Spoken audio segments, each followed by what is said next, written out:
Сәлем баршаңызға. Бүгін біз ашымық дайындаймыз. Сіздерде қалай айтады оны? Айран көже, ашымық, мұздай көже. Керек мөлшерде суымызды қайнатып, үстіне арпа жармасын, яғни перловкамызды саламыз.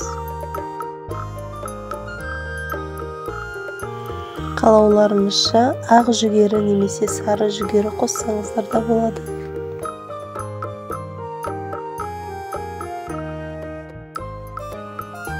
Тұз салып, перловка піскенше қайнатамыз.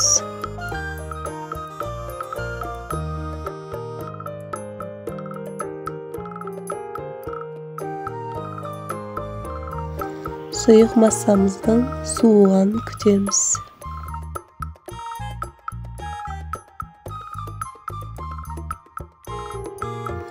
Татымына қарай айранды қосамыз. Дәмін көріп, тұз кем болса, тұзын қосамыз.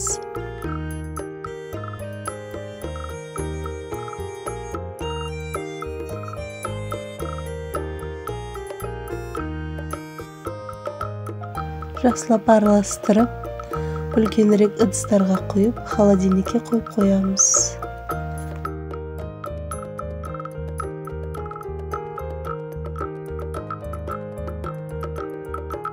Осымен біздің ашымығымыз дайын.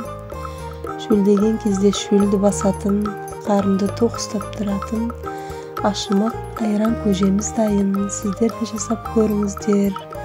Ас болсын. Каналға тіркеліп, пікір қалдыруды ұмытпаңыздар. Келесі кездескенше.